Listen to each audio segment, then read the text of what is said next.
গঙ্গা, গীতা, সাবিত্রী, সীতা, সত্যা, প্রতিব্রতা, ব্রহ্মবলী, ব্রহ্মবিদ্যা, ত্রিসন্ধ্যা, মুক্তিগেহিনী, অর্ধমাত্রা, চিদানন্দা, ভবঘ্নি, ভ্রান্তিনাশিনী, বেদোত্তয়ী, পরানন্দা, তত্ত্বার্থ জ্ঞান মঞ্জুরি। নমস্কার বন্ধুরা, আজকের এই ভিডিওতে আপনাদের সকলকে স্বাগত জানাই।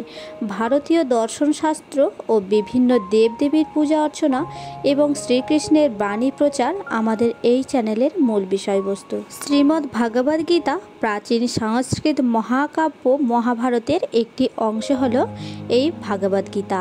গীতা একটি স্বতন্ত্র ধর্মগ্রন্থ তথা একটি পৃথক পৃথক শাস্ত্রের মর্যাদা পেয়ে থাকে। হিন্দুরা ভাগবত গীতাকে ভগবান শ্রীকৃষ্ণের মুখনিসৃত বাণী বলে মনে করেন। সনাতন হিন্দুদের দৃষ্টিতে গীতার কথক পরমেশ্বর ভগবান শ্রীকৃষ্ণকে স্বয়ং পরমাত্মা বলে মনে করা হয়, তাই ভগবত গীতায় তাকে শ্রী ভগবান বলা হয়। গীতাকে গীত উপনিষদ বলা হয়, অর্থাৎ গীতা উপনিষদ বা বৈদান্তিক সাহিত্যের অন্তর্গত উপনিষদ নামধারী ধর্মগ্রন্থগুলি শ্রুতিশাস্ত্রের অন্তর্গত হলেও মহাভারতের অংশ বলে গীতা হল স্মৃতিশাস্ত্রের অন্তর্গত।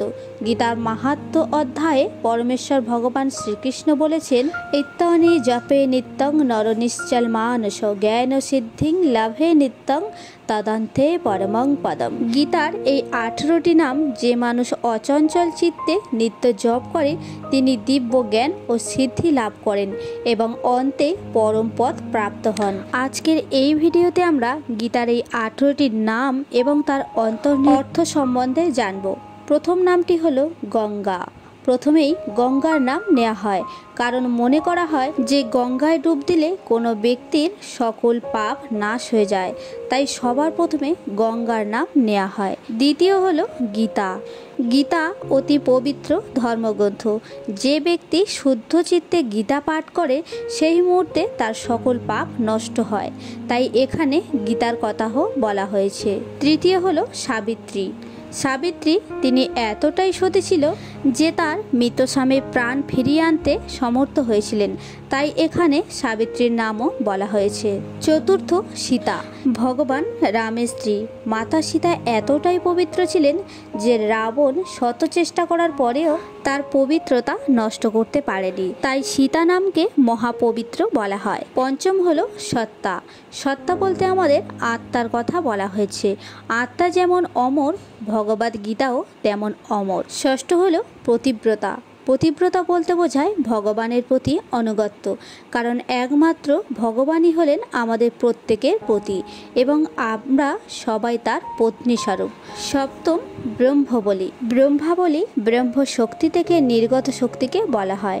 ব্রহ্মবলী যে শক্তির কোনো বিনাশ নেই। অষ্টম হলো ব্রহ্মবিদ্যা। ব্রহ্মবলীর শক্তি থেকে অদ্ভুত এক শক্তি, একে আমরা ব্রহ্মবিদ্যা বলে থাকি। নবম হলো ত্রিসন্ধ্যা। এই ত্রিসন্ধ্যা নামের অর্থ হলো 3টি কালের সমষ্টি, যথা ইহকাল, বর্তমানকাল ও পরকাল। দশম মুক্তিগেহিনী। যে ব্যক্তি প্রতিদিন গীতা পাঠ করে তার পক্ষে মুক্তি পাওয়া সম্ভব, তাই এই নাম ব্যবহার করা হয়েছে। একাদশ অর্ধমাত্রা। অর্ধমাত্রা ভাগবত গীতায় ভগবানের অর্ধেক মাত্র ফুটে ওঠে বলে এর নাম অর্ধমাত্রা। পূর্ণরূপ তখনই পাওয়া যায় যখন সকল শাস্ত্রের জ্ঞান হয় চিদানন্দ। ভগবত গীতা এমন একটি গ্রন্থ যাকে বারংবার পাঠ করলেও আমাদের চিত্তে কোনো বিরক্তির অনুভূত হয় না, বরং আমাদের চিত্তকে আনন্দ প্রদান করে, তাই এর আরেক নাম হলো চিদানন্দ। ত্রয়োদশ ভবঘ্নি। ভবঘ্নি বা ভব শব্দের অর্থ হলো মায়ার জগৎ এবং ভবঘ্নি শব্দের অর্থ হলো যা এই বস্তু জগতের মায়াকে ধ্বংস করে।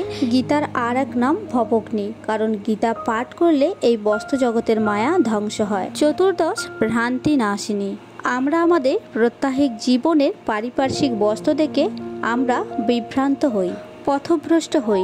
একমাত্র গীতাই পারে আমাদের এই নাশ করতে, তাই গীতার আর এক নাম ভ্রান্তি নাশিনী। পঞ্চদশ বেদত্রয়ী। হিন্দু সনাতন ধর্মের 4টি বেদ হলো ঋগ, সাম, যজু ও অথর্ব। এই 3 ধরনের মন্ত্রের কথা এই 4টি বেদেই বলা হয়েছে। ত্রিদেবের সমন্বয়ে গঠিত শক্তিকেই বলা হয় বেদত্রয়ী। ষষ্ঠদশ হলো পরানন্দা। গীতা পাঠ করলে আমাদের মন পরম আনন্দে ভরে যায়, তাই ভগবদ্গীতার আর এক নাম হলো পরানন্দা। সপ্তদশ হলো তত্ত্বার্থ। গীতা হলো পৃথিবীর তত্ত্ব এবং তত্ত্ব সমৃদ্ধ সকল জ্ঞান তথা বিজ্ঞানের আধার, তাই গীতার আর এক নাম হলো তত্ত্বার্থ। অষ্টদশ হলো জ্ঞান ও মঞ্জুরি। ভাগবত হলো পৃথিবীর সমস্ত জ্ঞান তথা বিজ্ঞানের আধার। একজন মানুষের জীবনযাপনের জন্য যে সকল জ্ঞানের প্রয়োজন তার সব কিছু গীতায় মঞ্জুকৃত আছে, তাই ভাগবত গীতা হলো জ্ঞান ও মঞ্জুরি। বন্ধুরা, আমাদের সনাতন ধর্মের বিভিন্ন দেবদেবী বা ভগবানের অনেক রকম নাম থাকে, যেমন ভগবান শ্রীকৃষ্ণ 108টি নামের কথা আপনারা নিশ্চয়ই জানেন। সেই রকমই শ্রীমদ্ ভাগবত গীতার এই 18টি গুহ্য নাম রয়েছে। আপনারা অবশ্যই রাতে ঘুমোতে যাওয়ার পূর্বে এবং সকালে ঘুম থেকে ওঠার পর শুদ্ধ চিত্তে গীতার এই নামগুলি মনে মনে জপ করে নেবেন।